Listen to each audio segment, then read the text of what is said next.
General attitudes toward food in the U.S. today are largely based on unsustainable agricultural practices and commercial advertisement. Today's current means of food production has its history rooted in the 1970s, when Earl Butz, then Secretary of Agriculture, instated his policy of get big or get out agriculture. Today, this has become an all too real reality.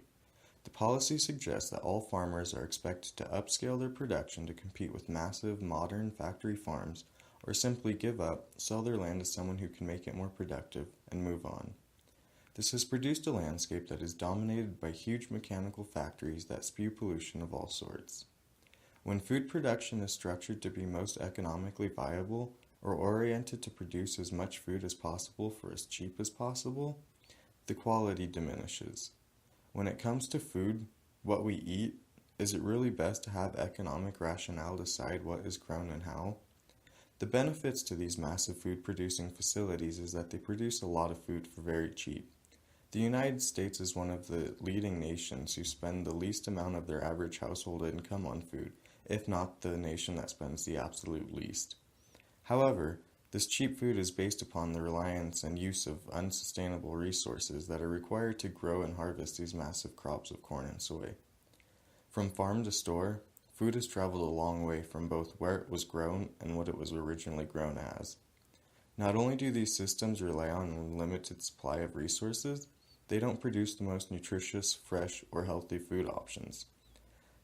These products are marketed and sold as food products, but in reality are just corn or soy. Many busy Americans rely on and trust these mass-produced foods because of their cost and convenience.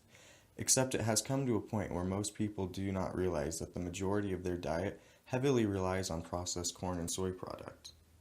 A diet that too heavily relies on these processed foods often leads to some kind of health-related disease that in some cases may be fatal. Diet-related disease is affecting more Americans now than it ever has, as well as those that are indirectly affected by it. This is one of the reasons urban roots exist today. If parents don't even know what they're buying and feeding to their families, there is no way the children are learning how to maintain a well-balanced diet. Urban Roots wants to teach kids where good food comes from, while also teaching them about permaculture.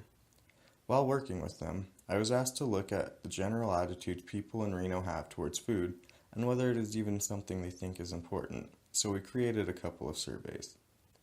Though these surveys didn't capture a very large attitude, they definitely captured a specific one. It seems that there are people out there who think something should be done about food production, but don't know where to go to learn more about it. At Urban Roots, I saw children mulching a hillside to prevent soil erosion, and identify herbs from an herb garden that I couldn't.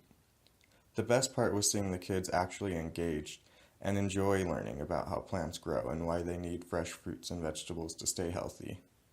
The kids were having fun while also learning something that is not considered as important as it ought to be. The only part of the experience I wasn't as satisfied with was the lack of diversity I saw.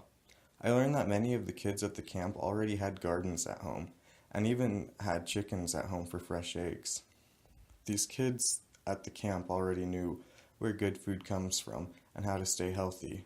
I think it is great that there's a place to reassure good practices, but I wish I could see the kind of education be applied to where it's most needed. Right now, low-income families from more urban environments do not have the same access to the kind of education Urban Roots provides. The cultural differences between the more and less privileged create different opportunities for different children. All children deserve to know that fresh fruit and vegetables are required to develop and be healthy. Right now, Urban Roots can only do its best to promote growing healthy minds, bodies, and communities to a limited demographic. However, they are working their way towards being able to communicate what they have to teach to everyone, so that everyone of all ages can answer the question, where does our food come